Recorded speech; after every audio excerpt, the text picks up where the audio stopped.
Hi, welcome back to another episode of Mobility Engineering's Q&A series with Ali Akbarian, your resident road safety expert and CEO at Mobility Engineering. So, we're back here to answer some more questions around child restraints. As I've said many times before, and I'll keep on saying it, bring all your questions in. We love answering those questions. We love giving out information and basically getting everyone safer and getting everyone informed and empowered to make the right decisions for their family. So, we've got another question here today from the RMS, from the Roads and Maritime Services. They've asked us quite a few questions. As I said, we do consult a little bit to them and help them out with some safety advice. And Gina from the RMS has fired a few questions up, and I've got another one here to talk about today. And it's a great question, we get it all the time.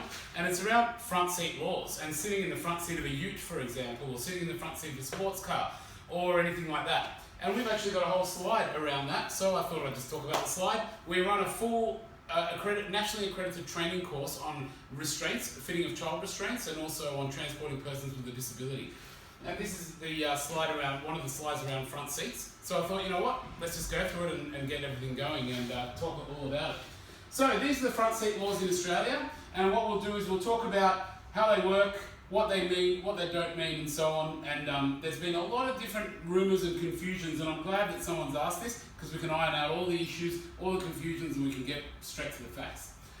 So here are the laws. First law is for the smaller kids, children 0 to 4. So what it says, and we've got to read it carefully. Children 0 to 4 cannot sit in the front seat of a vehicle that has back rows of seats. So they cannot sit in the front of a vehicle that has back rows of seats. So what if the car doesn't have back rows of seats?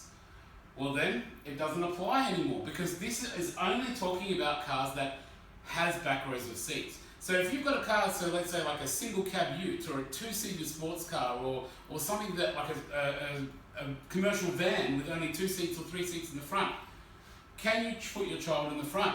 Yes, you can. You can put your child in the front because that vehicle doesn't have any back seats. However, there is a little bit of a catch.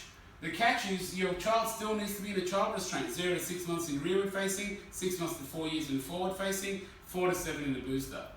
And these days, almost every child restraint on the market requires what we call a top tether strap, which is a strap that comes off the baby seat and has a hook on it that hooks onto the back of the vehicle. They need to hook onto anchor points in the vehicle. They're called child restraint anchor points. Now, in front seats of vehicles, you don't get child restraint anchor points. So that's the catch. You're allowed to do it, but it's not actually that easy to do. There's 1 or 2 cars on the market that have anchor points in the front seat, but they're just a tiny, tiny little dot in the market. Most cars don't have. So what are you going to do? What you've got to do is you've got to go and get your car modified. You've got to get the modification certified by a state-based engineer or by your local road authority. And then, and only then, will you be able to put your child in the front seat.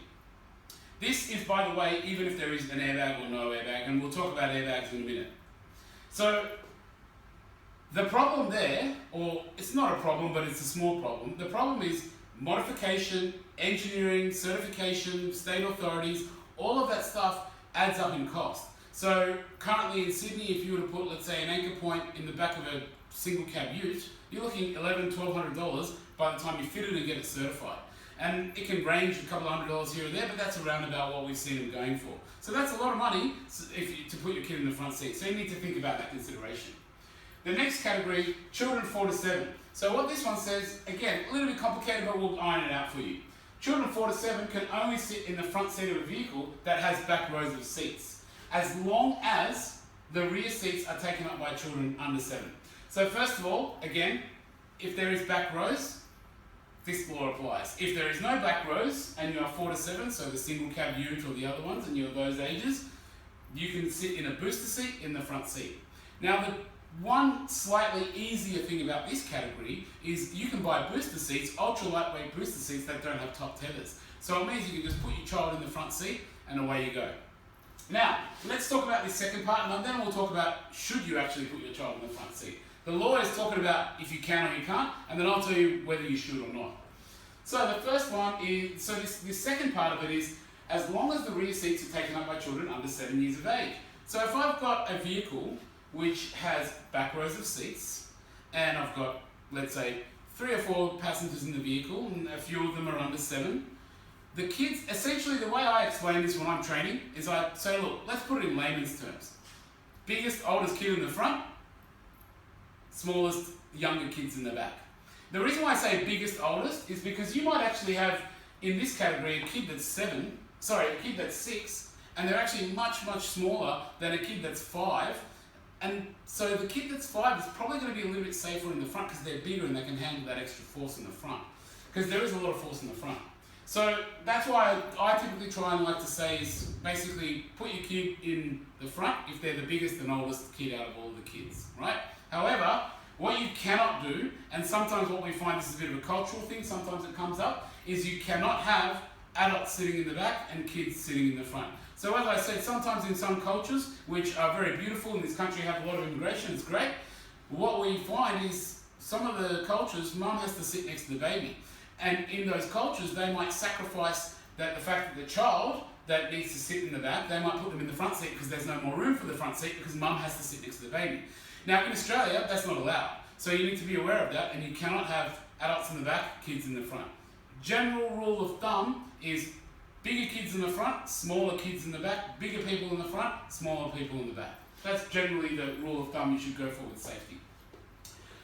To be honest, even in my own family, my grandmother, who's a small little lady, she always sits in the back. We don't put her in the front near the airbag because it can be dangerous. Alright, getting on to what you should and you shouldn't do. So even if it's legal, do not put your child in the front seat. We get this time and time again. Children get really badly hurt by being in the front seat when there is an airbag. So, airbag is probably actually the most dangerous thing as well. This is where I want to really clarify the confusion around this. So first of all, this label that you see here, this is a very, very strongly worded label.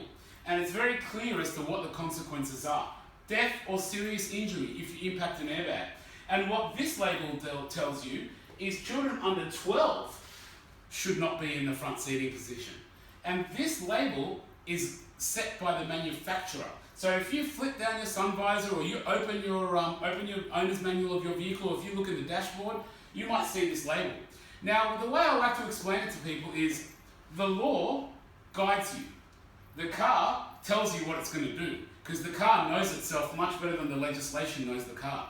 So Mr. Holden Commodore that you're driving around, Mr. Holden Commodore knows himself very well. So he's going to tell you if he's going to hurt you or not if you do something. And if you actually read your owner's manual, it's full of warnings as to what you can and can't do in your vehicle. Because these modern vehicles, they are full of fantastic safety devices that save our lives. Airbags are one of the most amazing things that have been brought to our society.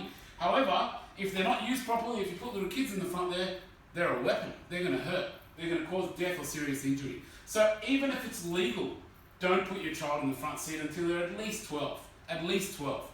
So yes, the child laws allow 7, but the child laws are for when you get fined by the police.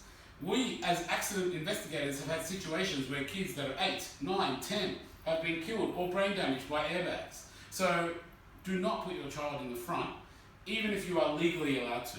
My advice to you as a dad with a single cab ute that needs to sometimes go and pick your kid up, my advice is go home, get your wife's car, and go and pick them up in that car. Trust me, you will regret it that you didn't if your child ends up with a death or a serious injury. And this is very, very serious. And we come across this, unfortunately, every now and again, and we don't like coming across it, and that's why we speak so passionately about it. So, when we explain this stuff to people, then the common reaction, and there's often a common, rumour floating around the industry that, well, we'll just disconnect the airbag and we'll just have the dashboard there. Guess what, guys? That's really not okay. Very dangerous. And also, if the airbag was dangerous, it wouldn't be there. The airbag is safety. That's why it's there. That's why it's legislated to be there. The government, who is working to protect us, they have required that the manufacturer has something there to protect us, which is the airbag. So if we remove the airbag, we're taking our car back 20 years. We're taking it back to the old technology, which was hurting a lot more people, which is the hard dashboard. If I hit that hard dashboard, I can swear to you, you're going to get much more injuries on the dashboard than you will off the airbag. So dashboard is worse than airbag. And the last thing, which most people don't consider, is distraction. If you have your kid in the front seat, it's a pretty exciting thing for the front seat, for them to sit in the front seat. But even if they normally sit in the front seat, they'll be touching radio controls, they'll be trying to get your attention. it's a big deal for them to be in the front seat, and that causes a distraction to the driver, and that significantly increases your chance of an accident. So those are the reasons why we say do not stay in the front until 12 years old as a minimum. So that basically covers all of our front seat laws. I hope that helps. And as I said, it is a bit of a serious topic, and sometimes it does get a bit sensitive, and we do get a bit passionate. And I'm not going to apologise for that, because we're all about road safety and all about keeping our kids safe. And we hope that you learned something about the front seat laws today. So thanks very much for listening once again, and fire away with all your questions, and we're happy to answer them moving forward. Thank you.